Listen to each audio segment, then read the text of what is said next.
James, how are you feeling, James? You're a 49ers guy after yesterday's victory against the Cowboys. Yeah. I don't know about you guys, but I was stressed out the whole Hell end. yeah, Jay. I was stressed out because I was thinking, man, they're going to get some lucky touchdown, and then they're not going to go for the extra point because their kicker is horrible. Yeah. And go for they're two. going to go for two, and they're Yeah. going to beat the Niners in the final seconds. My honest opinion, I thought Kyle Shanahan just got outcoached so badly early on. Like, he wouldn't open the playbook. He was way too conservative. And Dallas knew it was almost like they had their feed. Dallas knew every single play that was coming. Oh, Dan Like, Quinn. a Dan guy Quinn was knows there that guy. waiting every single step of the way. And I just thought it was way too conservative. He was way too concerned about Brock Purdy making a mistake. And then as soon as he let off, it's like, okay, there we go. Like, you can go win the game. Let the kid win the game. And like, I thought he responded well. I thought, the Kittle catch was incredible. Amazing. Yeah, but like, they were stacking the line, saying we're not going to let you run, so you're going to have to beat us with your young quarterback, and their young quarterback beat him. Underrated move by Kyle. It was a minor one. I'm not saying it won him the game or anything, but it was, at the time, it was pretty heads up. That pass having play. someone rush against the center, Ezekiel Elliott. Poor Zeke. Poor Zeke. Dang. He just got crushed. Dang, that's cool. Awful. But the pass play for a first down right before the 2-minute warning, knowing that it's going to stop anyway, so get your best play in there. Yeah. Dallas was probably expecting him to run, so you had a one-on-one opportunity. And the game would have ended a lot earlier if Elijah Mitchell would have gotten out of bounds or stayed. Why was Elijah Mitchell in the game? So no, because he's a truth. Because he can. But Elijah was hot. Elijah, he had a game. I think the running game wasn't stellar, but overall between the two of them, I don't think it was bad. I also think it's tough to criticize Elijah Mitchell. I understand you got to be aware and you got to know the situation, but he's also in the moment, and he probably I don't think it's as easy as people think to. He's thinking about 50 things. He's realized he's got a little room. I'm not going to kill him too much for not knowing, hey, you got to fall down. No. Yeah. He thought he was going the distance. Or at least he had that in his mind. But you have to be in the moment. You have to understand what's on the line, because what he did is he left 40 seconds on the clock. Well, shout out to the Dallas tight end who just gave it all back. who didn't know how the out of bounds works. You got to be moving forward. Oh yeah. Well, he got blasted. He did. And then the other tight end who didn't drag his foot. Yeah. Come on, man. I mean, at least if they did that, they could have at least thrown a bomb.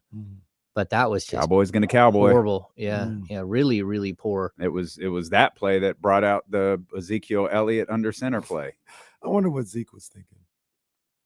I wish Zeke could just said, no, I'm not doing that. That's ridiculous. What am I going to do that for? Absolutely not. Put the center out there to be the center. Yeah, three guys lined up like that play was trash, bro.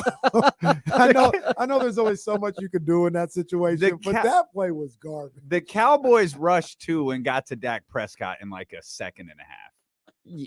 Like Dak Prescott had to throw a 10-yard pass and had no time. People saying it was supposed to be a lateral to Ezekiel Elliott. How did Mike McCarthy think that was going to go? Did they just think no one would have was going to line up opposite I don't know. of him? I have no idea. Because you know that one of the options is going to be him. So you could have seen like a hook and ladder to him, but he was ineligible, so he couldn't catch a pass. He could catch a lateral though. Yeah, he can't catch a pass, but he could that means he would have had to go behind. That's right. Like come on, what were come on, like man. He's 7 yards ahead of him, snapping the ball. When you think about how the Cowboys have lost their last two playoff games, both against the San Francisco 49ers, that's pretty amazing.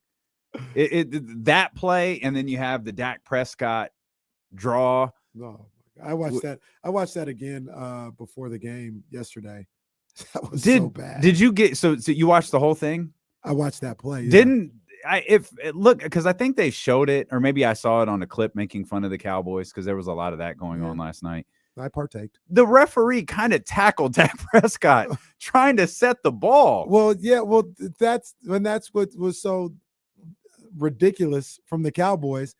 Dak goes down, places the ball down, Yep. and lines up. No, you That's can't not how do that. works. You can't do that. Dak should have slid, found the nearest ref, tossed No. it to him, Yep. and then got set. So it's your own fault you got in the ref's way. You shouldn't have been there. Yeah, it was messy. Even the end of the first half, Shanahan just like, what was it, 28 seconds, 24 seconds? They let roll off the clock. I What didn't. are they doing? I didn't like that. Here's what he did. He explained it after the game.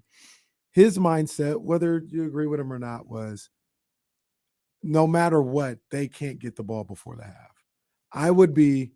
He said, I don't know if this is a quote, but essentially he was saying, I would be fine not scoring if it meant the most important thing was them not having the ball before the half. But that's okay on the first snap of the drive. But once you start getting yards, like your mindset has to change. You can't just be in some weird box thinking, oh, we can't let them have the ball with 20 seconds left. They could score. Like you had an opportunity to go down and score a touchdown, but you didn't give yourself any the chance to do that because you kept doing weird stuff. Well, the killer was the second down play. So they get like 9 yards on first down. They hurry back up, no huddle, get to the line. They're going to hand it off. Typically, you get a first down, and then maybe you get a timeout or whatever. But on that second down play, they got stuffed, and now you're looking at 3rd and 2 with like 50 seconds left. It's like, all right, well, say we call a timeout right now and we don't get it. We're punting the ball back, giving them 40 seconds left. So he wound that down to like 30 seconds, then called the timeout. And he talked about, he was like transparent about it in what I read, but he's like, I understand fans being like frustrated with that. Like, I get it. But the way that I looked at it, the most important thing was they didn't get the ball back. And we could say that's ridiculous, but it happened to him the game before with the Seahawks. Mm-hmm. The Seahawks had the ball with like 15 seconds left, personal foul. They kick a field goal down one at the end of the half. So that might have been in his head as well. Yeah, I can see that. We've learned James doesn't like Kyle Shanahan here to start this. I like Kyle Shanahan. I just think that he really is conservative. TC Ham. He is very, very conservative. And we hear all about this offensive genius stuff all the time about him. And then I thought the Cowboys defense was really good yesterday. I thought they played good. Yeah, I thought really so too. good. But I also thought that they knew your playbook. You weren't creative at all. And you were super conservative. And at some point, you were going to have to put the ball in Purdy's hands and ask him to win the game. Well, you know what? They probably did. I mean, Dan Quinn hired Kyle Shanahan. So Dan Quinn probably knew all the tendencies. When Kyle Shanahan coached the Super Bowl? Yeah. Dan Quinn, 0-0 in Super Bowls in his career. Never lost. But, Never lost. I mean, to your point, James, they probably did have a good idea of what was coming or what was like, here's how we're going to defend Kyle. We talk about in basketball and other sports. This is what they want to do. Don't overreact to if they do something one time or whatever. This is what I always tell you. Like, I used to say this about the Warriors. They want the 3. Don't give them the 3. If they blow by you a couple of times, don't overreact to that. They want the 3 ball. And that's probably, in this case, Dan Quinn was like, Kyle wants to go in the middle of the field. I'm not giving you the middle of the field. Do you figure it out some other way? But I'm not giving you that. Well, he didn't want them to run the ball. I mean, he wanted to stop the run. The box, yeah. I mean, it was very apparent. That's all you had to like, and that's why Kittle was wide open in the middle of the field. Mm-hmm. They're stacking the box, making sure that you did not get anything going. So, yeah. And that's great strategy. That's the way I would defend the Niners. Yeah. You're listening to D-Lo and KC along with James Ham here on KIFM West Sacramento 98.5 FM KRXQ HD2 Sacramento ESPN 1320 driven by Lasher's Elk Grove Dodge, always live on the free Odyssey app, live on twitch.tv/ESPN 1320, youtube.com/ESPN 1320 as well. You can watch along on Facebook Live if that's your vibe wherever you're at. We appreciate you for being with us. We got the Sacramento Kings and the Memphis Grizzlies tonight at 7:30. At the Golden One Center. James, a couple of things worth diving into here. As we look back, at some of the games of the weekend, we had just mentioned before the commercial break, Chimezie Metu, a part of shoot around, questionable for tonight's game.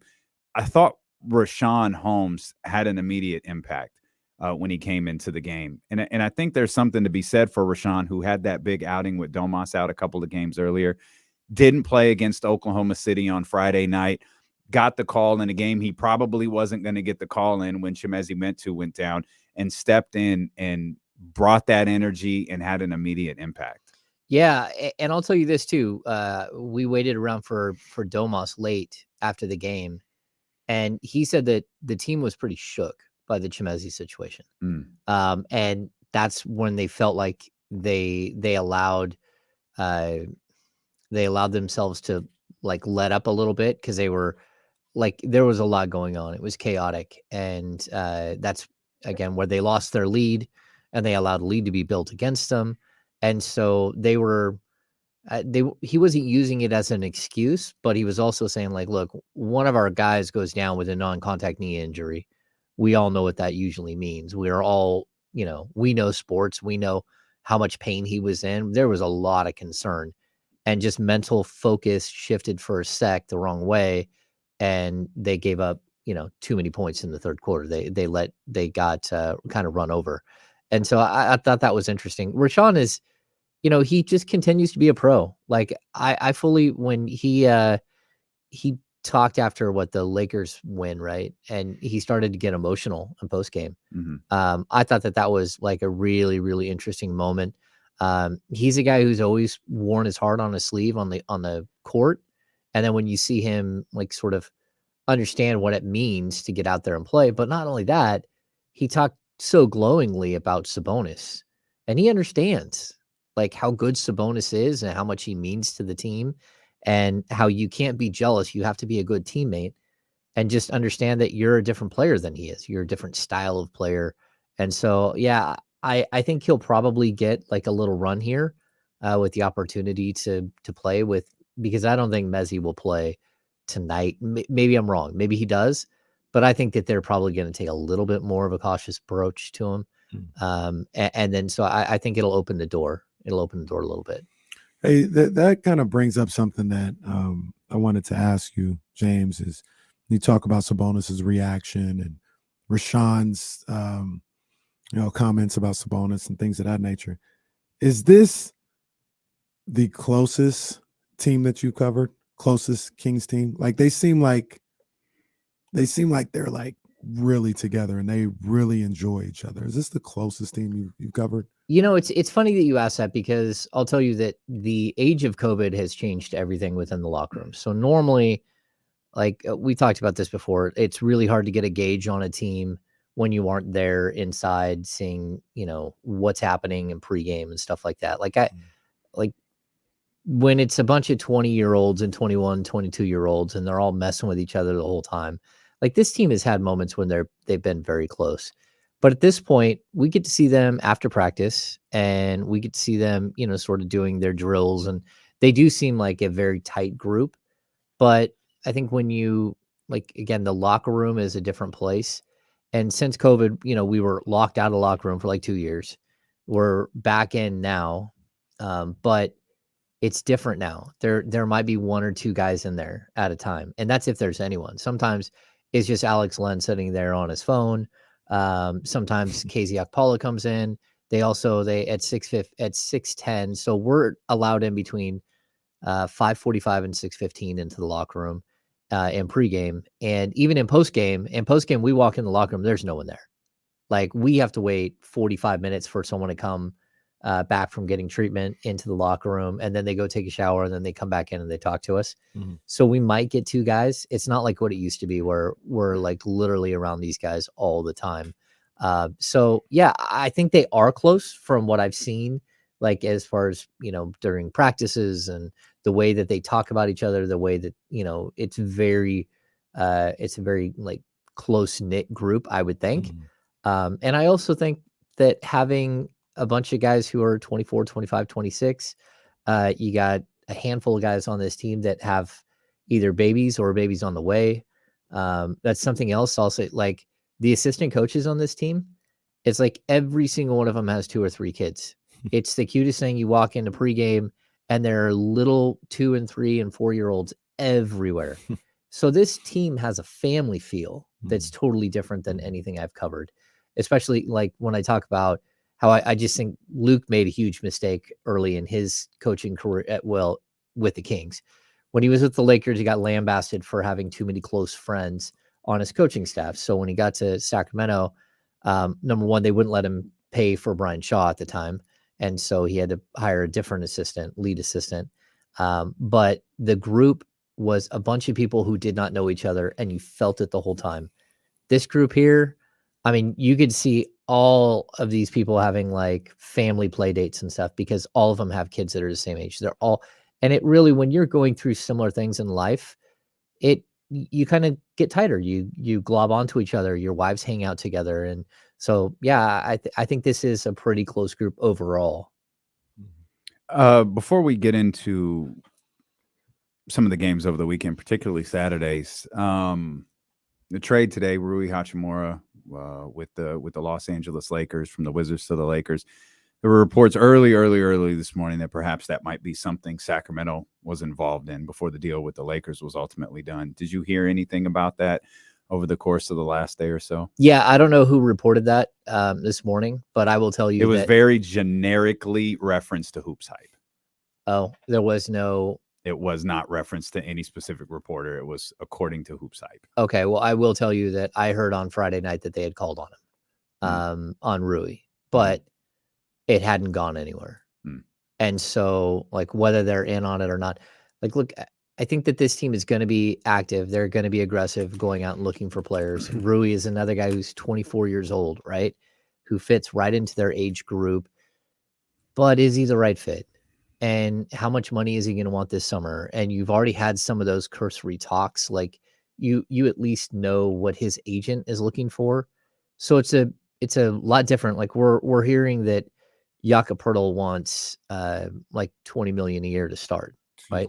Like, going next year. So when you match that with the Spurs asking for at least one, but probably 2 first-round picks to get him for a rental, you're like, okay, yeah, I'm not even going to go close to that. But we hear this all the time. Like, Rashawn Holmes' agent wanted $20 million a year, and he ended up with, a 4-year, $44 million deal or $47 million deal. So what they want, what they're saying they're going to get, all that stuff. Dante DiVincenzo allegedly had a mid-level exception deal on the table. Like, they knew that would be the minimum he would get, and he took a 2-year, $8 million deal with the Lakers. He didn't even get 1 year at 10. So, I mean, not with the Lakers, with the Warriors. So again, like, you have to do your homework on these guys. Rui's a guy who's had some personality situations off the court. Like, he's had to take time away. He's not a great defender. He is a physical player. I like his game. And I think he probably would have been a really nice addition because he's a 3-4 that could have added to the depth of this team. And the cost of 3 second-round picks, like, who cares? The Kings have 5 additional second-round picks between now and 2028. So I think me and Brendan were doing the math. I think they have 11 second-round picks between theirs and other people's between now and 2029. And so they have plenty of ammo to go out and get him. They even have plenty of players that make around what Rui makes and could have made a straight swap. They've got trade exceptions that might have been able to work. Like, there's a lot of things that the Kings could have done in this situation if they really, really wanted Rui. I just think that at the end of the day, you have to look at all of these pieces and, like, how much is he going to want as an extension, and what does he think he's worth? Can you come to some sort of common ground? Is he going to be okay coming off the bench? There's so many different avenues that you have to look at. And do you already have something in mind that's better than this, or that's different than this? And I think that that's probably where we're at. And with somebody like Rui, who I like as a ball player, I think he can go. You got to ask yourself, is this what I want to spend my capital on? And maybe they looked at it. We don't know how serious they were or deep they were into negotiations, but maybe they looked at it and they saw that price, kind of what the Lakers paid for, and they're like, I think I might want to shop elsewhere. I don't know. This is all I have. I don't have unlimited resources like OKC or Utah. I got enough resources. I know we kind of talked about it before, James, but something like that. I got enough resources for one, maybe two deals. I don't know if I want to do it on Rui. I think maybe I'll keep my resources and still try and see what's out there for me to get closer to the deadline. Yeah, I totally agree with you. I mean, that very well could have been the issue. I mean, but we're looking at a guy who, again, 48, 57, 42, and 30 games in his career. He misses a lot of time. And if you are a team that you want to be good now, he might not have been the player that you thought would make you good now. And I'll also add this too.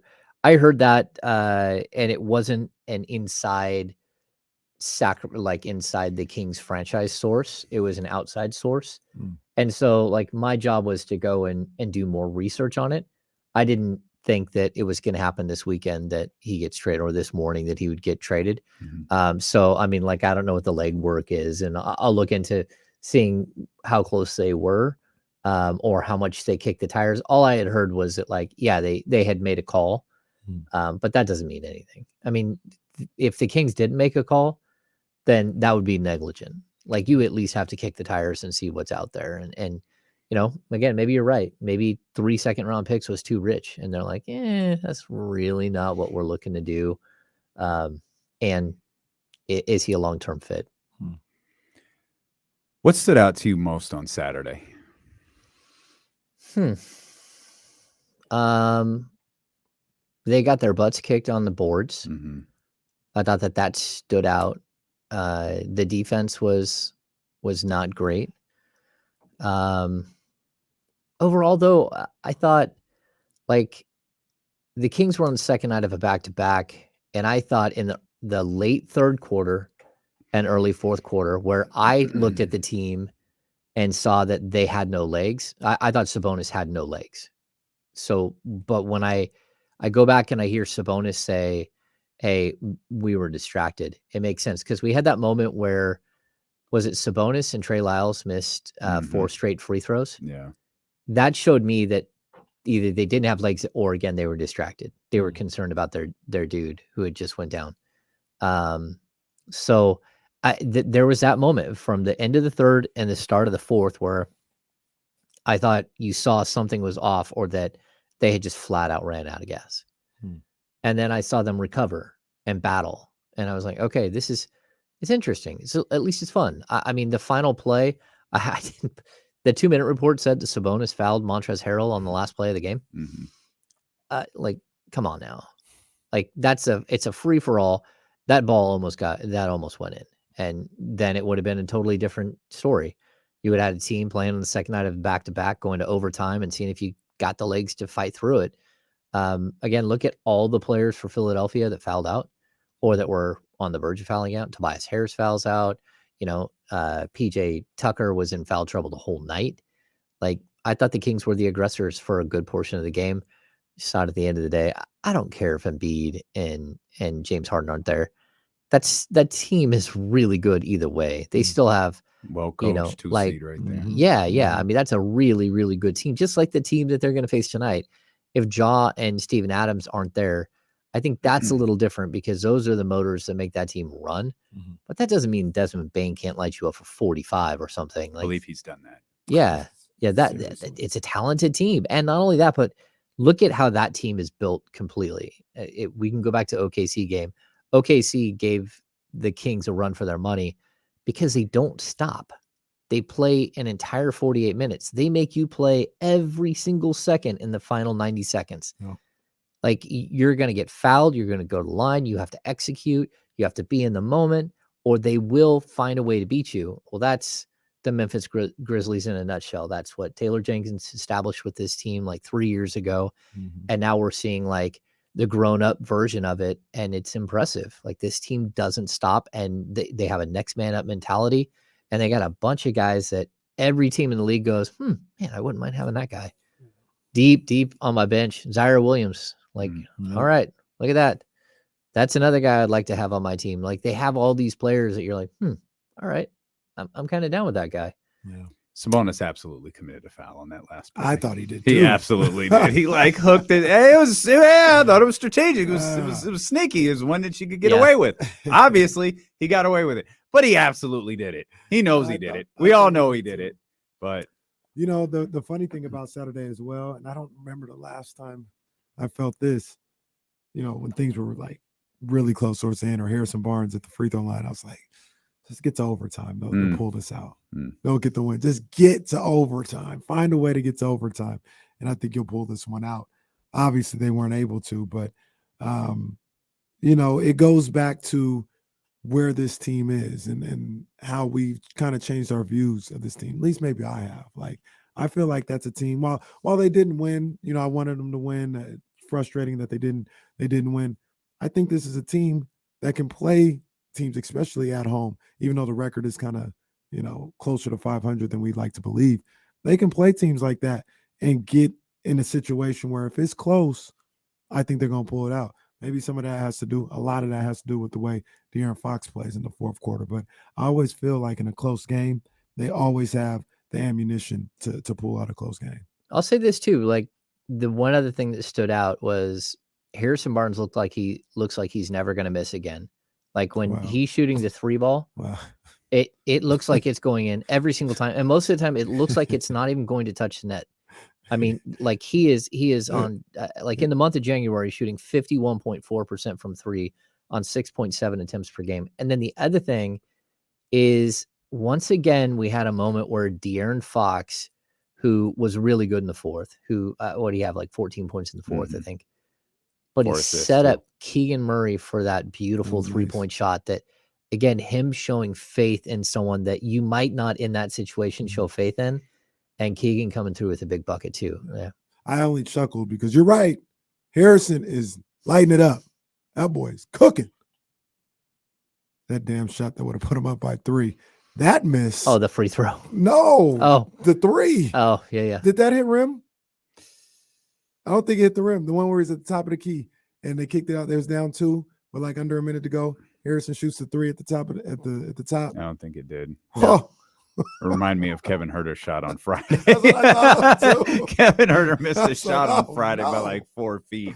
To your point though, James, I thought, I put my 3s up in the air in Mastros. I was like, no, it's going in. And he missed it by a couple of feet. I feel confident in this shot is the point, though. He's having this just a stellar run. Mike Brown mentioned Malik Monk in the press conference and addressing Malik's struggles for the first time.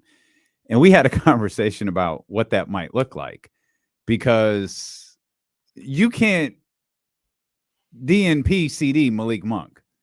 You don't have other alternatives. You need to find a way to gas up Malik Monk or go Phil Jackson and get him in the Zen or whatever it is. Read this book. Yes, something. Have him tweet. Do whatever you got to do. But the underlying point of our discussion is Malik's not a guy that you could take in and out of this lineup. Like, we've seen his minutes fluctuate a little bit, but you don't not play Malik. He's really close to being unplayable, though. No, unplayable, not. James. Absolutely. Okay, not. so here's the they stats. just won 7 in a row. Here's the stats.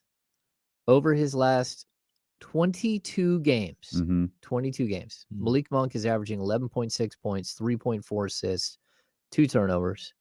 He's shooting 35.9% from the field and 25% from 3. That is almost. So what are you going to do? You going to put Terrence Davis in there and say, Terrence, you're our guy now. I know we benched you.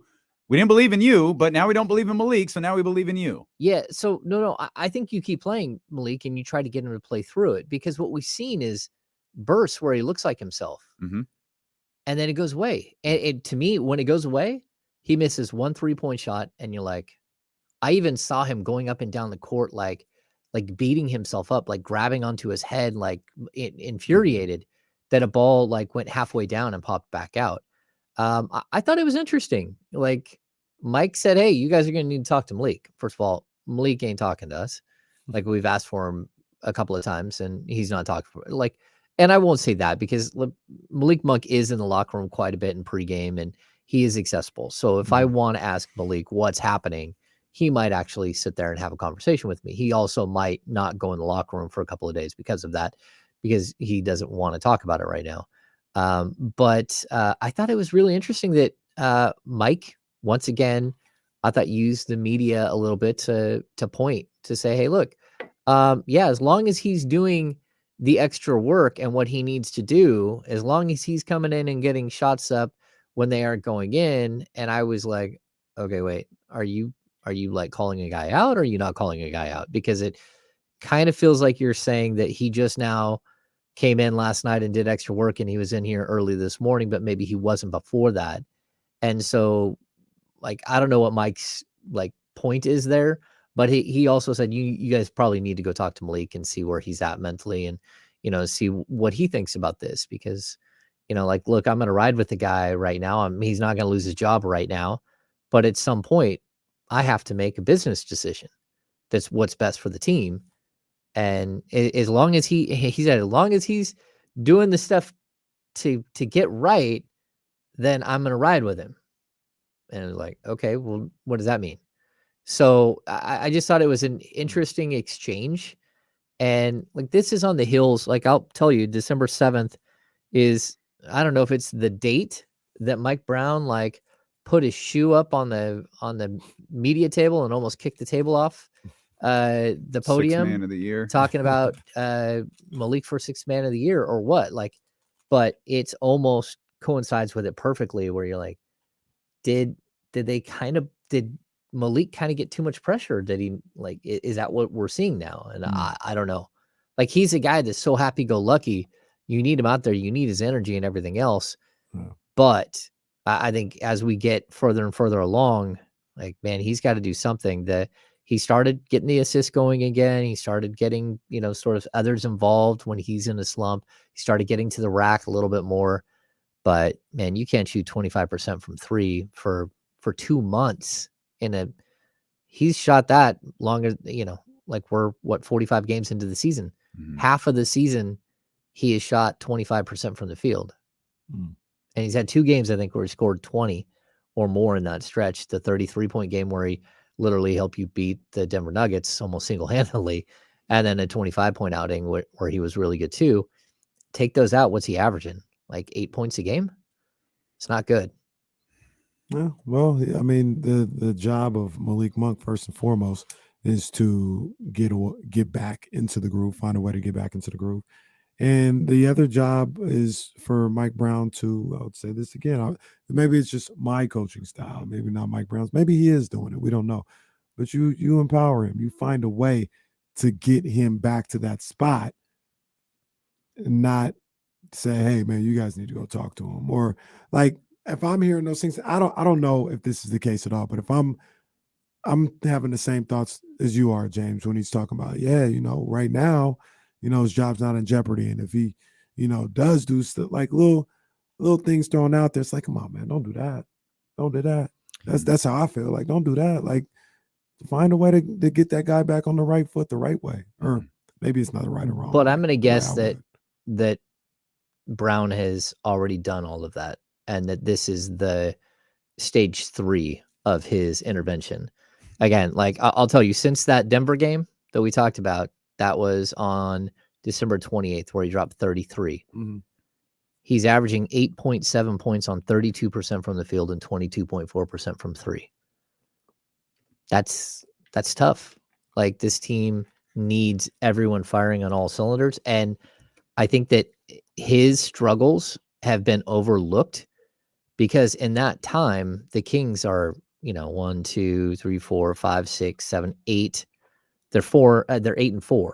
So people are like, oh man, this team is rolling. It doesn't really matter if Malik is firing on all cylinders. You're kind of overlooking it, but there's going to come a time where you need him. And you think if Malik Monk was hitting shots the other night, that the Kings wouldn't have won? No, you would have won. I mean, you would have at least had a really good shot at it. But the fact that he goes 3 of 10 and 1 of 5 from 3, and the fact that he hadn't hit his previous 3 games, he was combined 0 for 9 from 3. Like, you got to shoot it, man, and you got to hit it. Like we're past the point. I feel like he offers a lot when he's out on the floor too. I understand his scoring is important. He's a playmaker, and I do think he has to be guarded, honestly. I don't think anyone is sagging off of Malik like, oh, prove it. I think he's still guarded as if he's going to hit his next 3 shots, which has a certain value to the other 4 guys on the floor. Yeah, it's like the knowing is half the battle. Yeah. Right. Yeah. Knowing he's going to be able to hit that shot Yeah. sometime is like half the battle. And so, yeah. And I'm not saying, hey, dump Malik Monk. I'm saying, like, look, it's our job when players are doing great things to point out the great things, which I like right around December 7th, we wrote all kinds of positive pieces. I went long form on Malik Monk about how he's fitting in, how he's the glue behind the scenes and all that stuff. But it's also our job when a player isn't living up to expectations to be honest about it. And like, I'm not going to hide from just because the Kings are 8-4 the last 12 games or whatever, or 8-3, you know, like if a player is not living up to what he's supposed to be doing, we have to at least spotlight it. It can't just all be roses and, you know, purple lenses and we like roses and all that stuff. Yeah. Well, I do too. Yeah. The wife gets roses all the time. I was going to say, you probably have a rose garden. I don't know. I hate roses because they're an invasive species. Like, Oh my God. there are 2 things you never plant: rose bushes and mint. Never plant mint. I love mint. Okay. I understand this isn't the purpose of this show. I need further context. Why?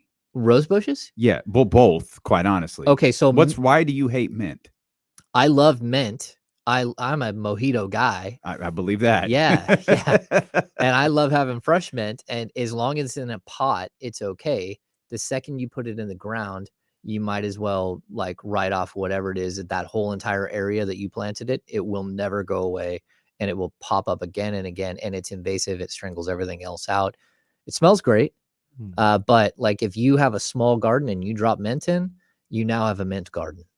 Like it's over. It's on. Yeah. It's the same thing with like bamboo. Alpha plant. Yeah. It's like bamboo. If you plant bamboo, like you can dump diesel fuel on it and light it on fire.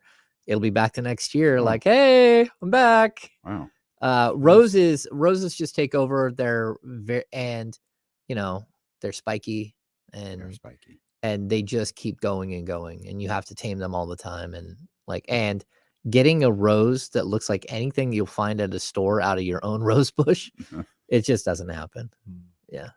Anyway. It's gardening with James Ham here, the Gardening Beat. Head over to thegardeningbeat.com. We'll come back. All right. We've talked about the past. We've talked about the weekend. We'll talk about tonight and the difficult matchup that the Sacramento Kings have ahead of them with one of their most difficult opponents. It's the Memphis Grizzlies, one of the top teams in the league. 7:30 start tonight. We'll talk with James Ham about that when we return here on Sacramento Sports Leader, ESPN 1320. We're good. I love to garden. James, can you turn your computer just like a little Yeah, bit? I keep moving to there. Yeah, I just wanted to center you a little bit I keep more. moving. That's what the problem is. Yeah. Yeah, the 3 screens make it harder to. Artie Moreno announces he is no longer selling the Angels. Yeah. Guess they're not going to Long Beach. People ask if I grow weed. I don't grow weed.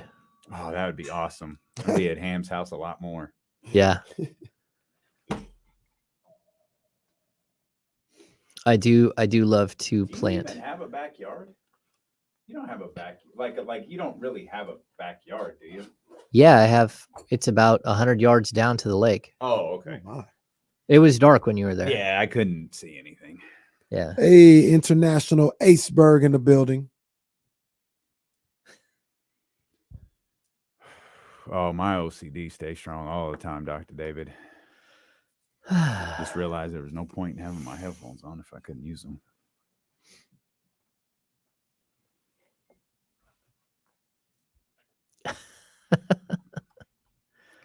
Yeah, it could get a bigger boat, I guess. I don't think so, Lake Show. I think they had an open roster spot. Plus, they traded 1 for 1, so I don't think they have to cut anyone. Yeah.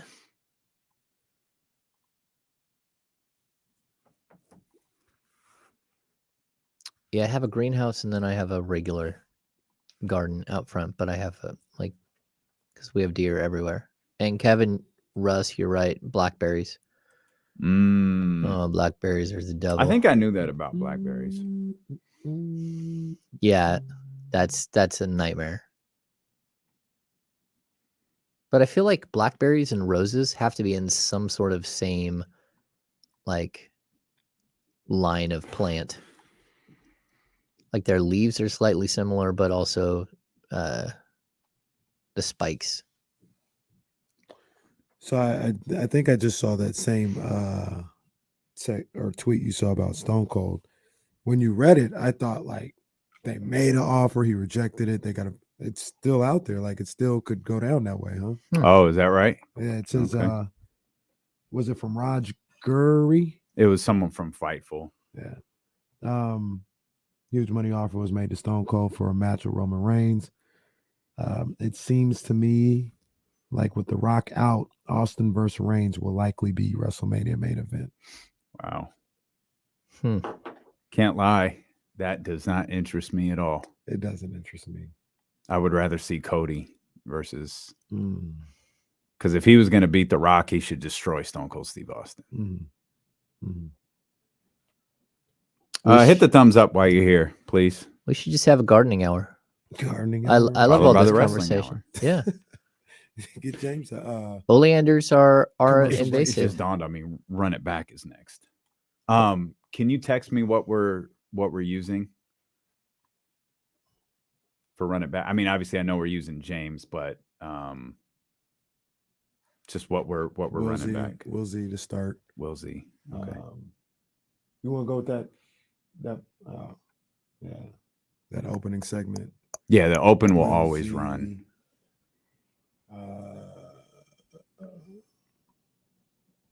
I haven't put it out there Don't say goodbye. Don't say goodbye. Don't say goodbye.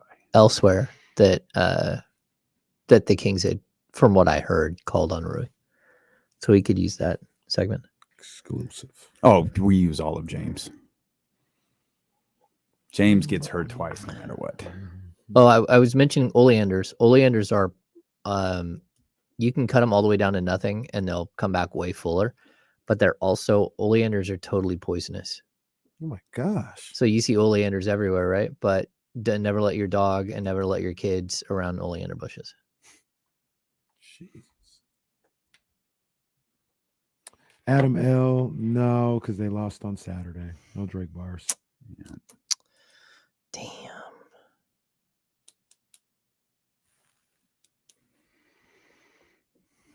Who we rooting for? That's a good call. We didn't do who we rooting for. We're rooting for the Kings. That's who we rooting for. Who he rooting for? Mm-hmm. Let's see. Who he root for? I'm growing the goatee back. Okay. Oh, goatee ham. Okay. We're 2 days in. We'll see where it's at by the end of the week. Let's see. Today on who he roots for. We're rooting for the Rockets. They play the Timberwolves. Good luck with that. The Hornets play the Jazz. Go Melo. Let's go Charlotte. And the Spurs play the Blazers. Spurs might get that one, to be honest with you. Probably rooting for the Spurs, right? Yeah. Take the Blazers down a little bit further. We're coming back. Here we go. I got it.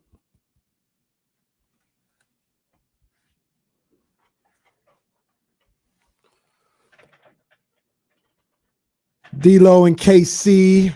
You're on this 49er Victory Monday. It is from me. It's a 49ers Monday brought to you by Gilmore Heating, Air, and Plumbing. You get more with Gilmore. Yeah. Nice. Yeah. Do we get even more from Gilmore because they beat the Cowboys? Okay. Well, there you have it. It's 49ers Monday brought to you by Gilmore Heating, Air, and Plumbing. You get even more with Gilmore because the 49ers beat the Cowboys. I was so stressed, boy. That was not enjoyable. That game was not enjoyable for me. I don't even know. You know what? I don't even know if I shouldn't be watching sports if it's not going to be enjoyable. That was tough to watch. I'm with you. Well, if you decide to do that, I really hope you let me know. If you decide the stress is too much. And people were asking. It was very civil at the house. You know, Kenny did not sleep on my couch last night. No, for those that are wondering. she was talking to her aunt. I'm talking about Jazzy 510, and she said, "Look, I can take a loss from the Cowboys. What I can't take is the Niners blowing the Cowboys out, and then Kenny, myself, walking around trash talking. That's when we're gonna have a problem." So none of that really happened. Well, the blowout didn't happen, but there is plenty of trash talking going on. She's not really on social media. Oh, okay. She probably enjoyed the fact that you were like stressed out and struggling. She probably She's did. Like, that was a win for her. They may win, but that guy didn't enjoy it. They may win the game, but in the end, I won the war. Yeah, we're doing dry January, and man, I really could have used a drink. That was a tough. I didn't even think about it. Or like that. 3. I probably Yeah. should have had a drink last night too. Yeah. I didn't even think about it. Stressful Games brought to you by McQueen and the Violet Fog, the smoothest gin in the world, handcrafted in Brazil. I made what is it called? Hammer, an aviator, the gin drink. But the dope part about it is it's light purple. Oh, I made the drink and poured it, and I was like, You let the beam. Yeah, so we were changing the name of this to Light the Beam. Yeah, I see it. I see it. Has a just Also, a Damien light got a little chance to see the purple. beam for the first time. I did see the beam. It was Oh. glorious. Yeah, It was everything my heart imagined it was. We talk about it all the time, but it really is such a stark contrast between James, you probably see it if you get out to Doko, between a winning Doko and a losing Doko. Like there is that beam it is has night brought and day. so much happiness. It's just a purple Bundle beam of joy. that Yeah. shoots to the sky, just brings an insane level of happiness to people. I totally agree. And it's strangely photogenic. Like you wouldn't expect it to really show up that well on. It's on a very picture. bright beam. Mhm. Like it stands. It's like, oh, that's not faint. No, and Like that's powerful. and this probably sounds ridiculous. Bear with me. It's like in 4K and HD. Like it is a crisp purple beam. Like you just mentioned, it's not a faint light. Like no, this thing is like you can see it.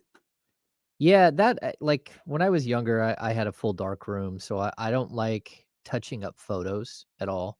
Like if you're gonna take a picture, your picture should be good. You shouldn't like need 6 filters to make your picture No look good. filter. So I'm one of those guys, and there are nights where I take a picture just with the iPhone, and it's so incredibly stunning that like they go wild on social media, but I don't get how it's so photogenic because you're taking a picture at night. And it's able to hold the color so well. I'm not even sure. So yeah, it's pretty cool. It's amazing. The beam is happiness. Hopefully we see it tonight. Yeah, I The hope so. beam is happiness. But this is just a brutal matchup for Sacramento, James. What is it about Memphis? Oh, that's a nice picture. Perfect. That's a nice picture that James is showing. Yeah. YouTube and Twitch and Facebook Live. Sorry to the wonderful people listening on the radio and the Odyssey app. Sorry, James that, has man. no love for you, but that's a No beautiful love for you. picture. That is a beautiful picture. My girl Rachel takes the best Oh, she pictures of the kills it. beams. She takes the Absolutely kills absolute best pictures. Why is Memphis such a brutal matchup for Sacramento? Because they have the one player that Sabonis can't push around. And that means that I believe everyone Shannon else Sharp can't either. Yeah. Yeah. I think they're like DC characters that can't push around. Aquaman too. Right. Yeah. Like he's just so incredibly huge and strong. And like I totally dig Steven Adams. I remember when he came through for his pre-draft workout when he didn't have the long hair and he almost, it looked like he had a crew cut. And he's coming out of Pitt and he's just this big guy with just the like thick New Zealand accent and just a Got super kicked in the Kiwis, mate. Yeah. Fell out. He's a joy like to be around. He's a good dude. He's built like a house. Mhm. And so Sabonis can't push him around. And actually he pushes Sabonis around on the board. So I mean, it's hard to imagine that Sabonis, had 14 rebounds last time they played and got out rebounded by 9. and got killed on the offensive glass when I was he's the gonna best say, defensive rebounder in the league. Steven Adams had almost that many on the offensive end. Yeah. That was a topic of discussion this morning. It's that the guards have been letting the bigs down, the guards and the forwards. Like, they need to go in and start grabbing some rebounds as well. They need to take that stress off. It can't just be about Sabonis like grabbing every rebound. We saw Keegan Murray step up and have 2 double-doubles there. Then he comes away with like a 3 rebound game. It's like, hey man, it's got to be every night. And the same for the guards. The guards got to go in there and mix it up. And Herter's not been known as a great rebounder throughout his career. Fox was a really, really strong rebounder in the first 2 months, 3 months of the season, but he's faded a little bit on the rebounding side as well. They need everybody to go in and grab rebounds against this team because this is a tough team. Mhm. They're physical and they know exactly what pieces that they're looking for, the personalities that they're looking for, and they attack the draft better than anyone that I've seen in a long time. The way that they've built that team is like some strange trades, like the Vucevic for that's what it was, right? No, it's it's in New Orleans.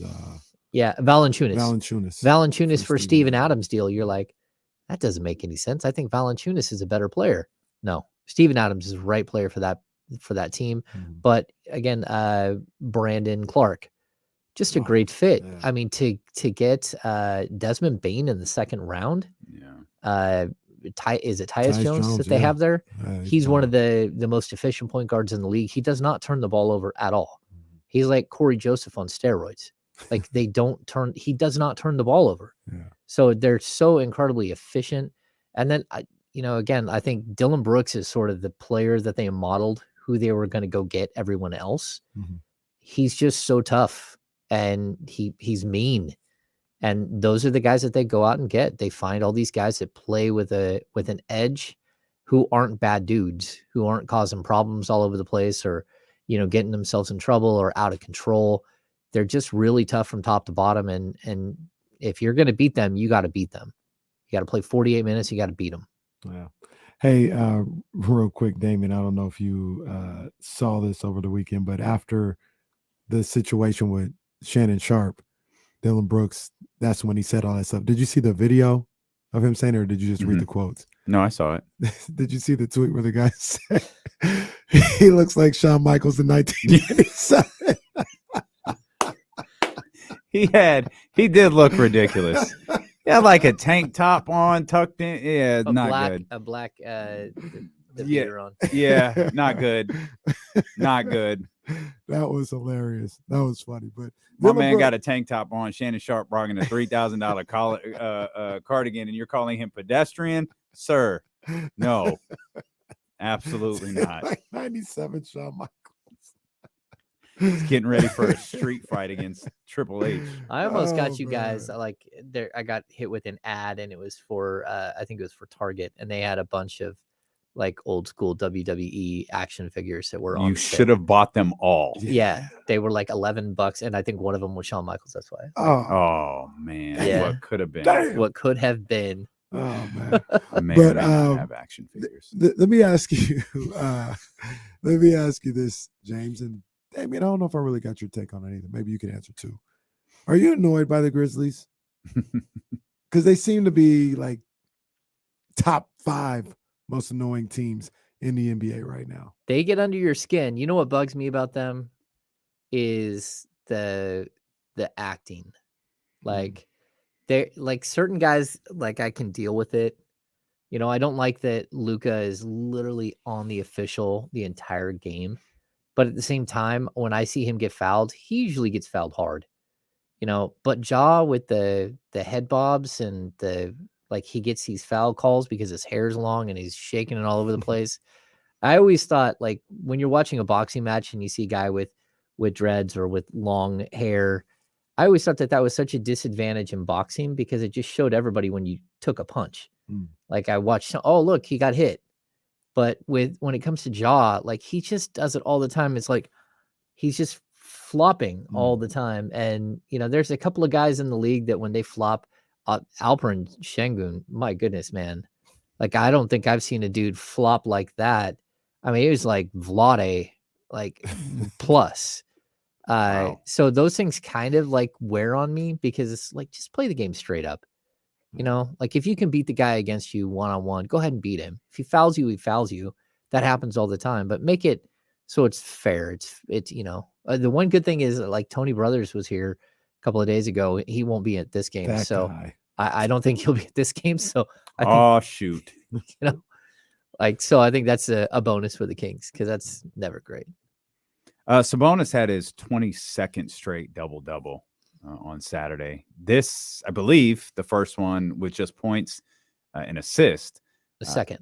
Oh, it's the second one. Yeah, because he missed a triple-double once before with 9 rebounds. Oh, okay. So he's got 2. That's 2 more. I went back and checked Kevin Love's. Kevin Love's 53. Did not have any points and assist. And I'm going to do some work and find out if Elgin Baylor's 55 had points and assists, because Elgin Baylor more than capable of having double-digit assists. I don't feel like we're at the place where this streak is special to anybody but us. When do you do you think this streak gains some steam if he gets to like 40 or something, like nationally? Maybe. Yeah, I mean, I would think so. I mean, he leads the league in double-doubles overall. I think the 30 is what was Dwight? Dwight was 33, I think. That's the most recent stretch. I mean, Kevin Love, it feels like it was years ago, but I mean, Kevin Love, he's still in the league. 2011. It was the 2011. Okay, it so ended 12 in years. Sacramento. Oh, okay. A fun fact. I guess. That's he probably, because they were up by 40. No, they actually lost by 20. They actually lost by like 31 in that game.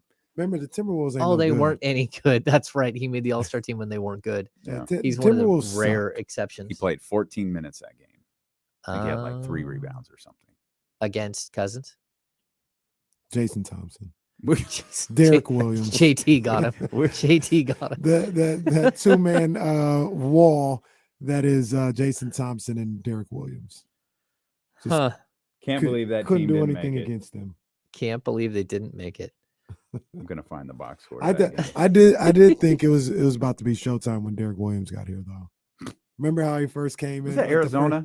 Yeah, he Where's was at Arizona. I didn't like him at Arizona.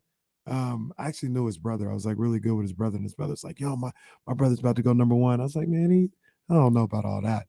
But I didn't, like, people were going crazy over him. I didn't think he was going to be that good in the NBA. But when he got to the Kings, and I think Isaiah Thomas was here at the same time, I was like, yo, it's going to be showtime.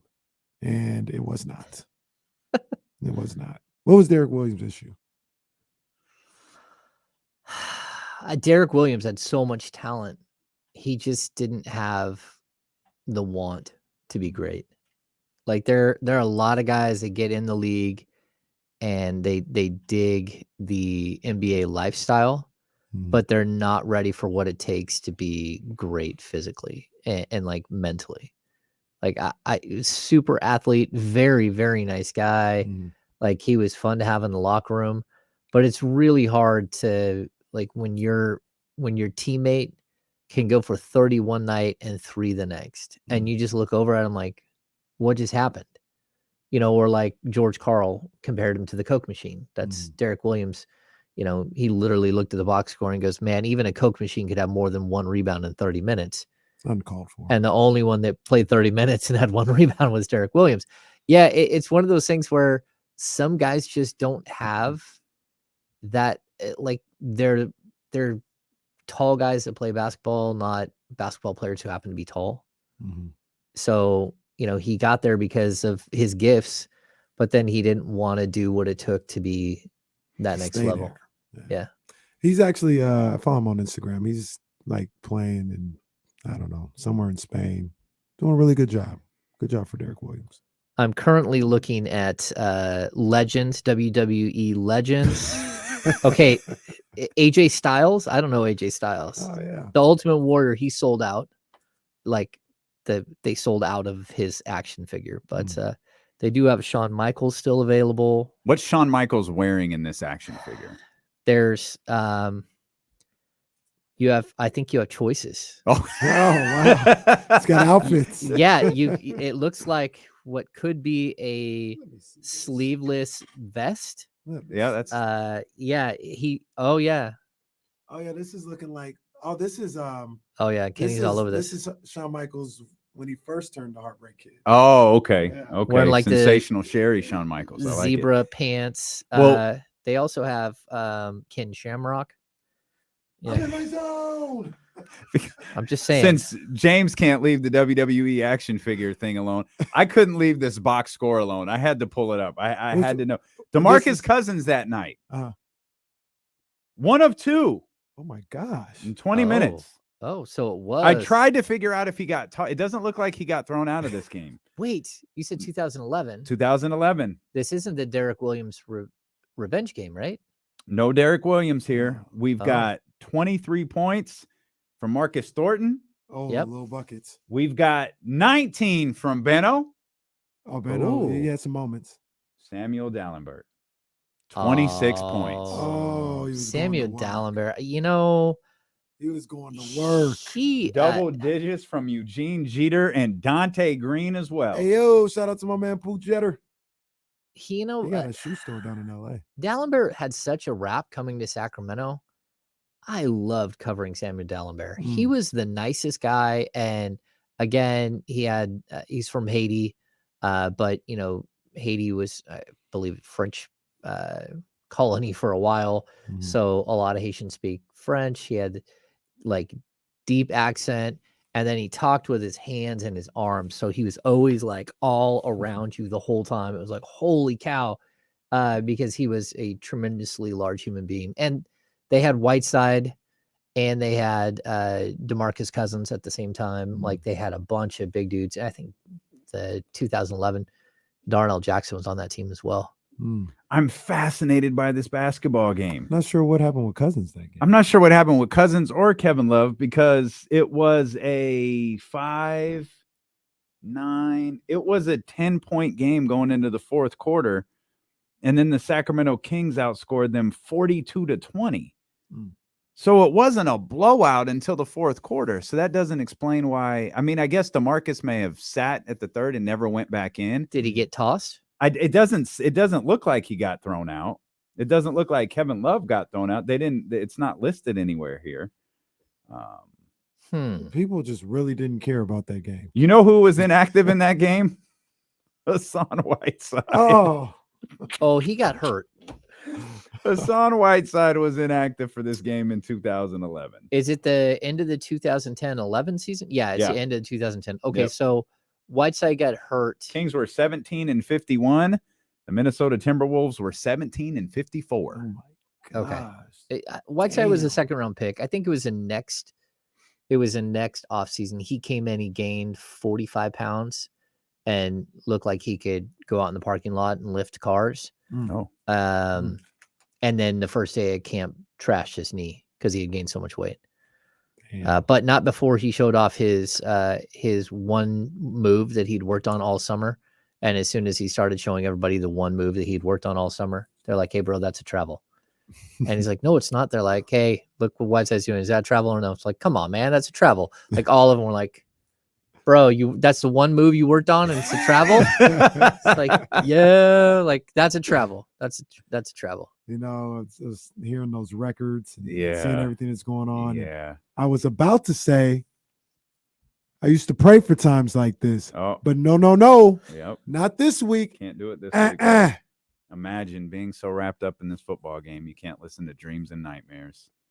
Man, this week. sports No, is sir. sports is a cold world. This is amazing. What did we say this game was? Like March? They have 17 wins, and here we are on January 23rd, and they have 26. Wow. That's my first year covering the team. Really? So that's DeMarcus's rookie year? Because your Yeah. first year was DeMarcus. A year later, 7 of the players on that roster were no longer in the league. Yeah, that adds up given what we just looked at. Luther Head, that Luther. that Darnell adds up. Jackson, Yeah. Dante Green was out of the league a year later. Pooh, Antoine Wright. That team had Shouldn't that team have Tyreek Evans on there? Yes. Oh yeah. Yeah. What did he do? Did he I play? closed it out. Oh. Yeah, he was good. That night, no, he was out. Yeah, he didn't play that night. Jermaine Taylor, he's out of the league. Jermaine Taylor. Yeah, Jermaine Taylor had a lot of I gold. can't remember. A lot Jermaine of gold.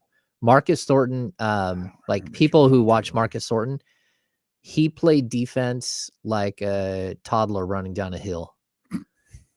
Like, you know how toddlers run with their hands way back behind and they're about to fall and hit their face the whole time? That is exactly how Marcus Thornton played defense. Oh, man. Yeah. Someone brought up John Salmons. John Salmons wasn't on that team. It wasn't until the next season when they traded Bano and the number 7 pick, which was Bismack Biyombo, for John Salmons and the number 10 pick, which became the one and only Jimmer Fredette. Nailed that one. Right before the lockout. Our guy Dilraj Singh says Love left in the second quarter with a groin injury. I greatly appreciate you looking that up because it was absolutely going to bother me. This game did not make any sense to me. I appreciate the research staff in the chatty house going to work. Mike Bibby's at the arena tonight. Yeah, it's good stuff. It's good stuff. Yeah, 7:30 start for the Kings and the Grizzlies. Everybody bring your sleeping bags. Of course. 7:30 start. Not funny, man. It's not funny at all. It's not funny at all.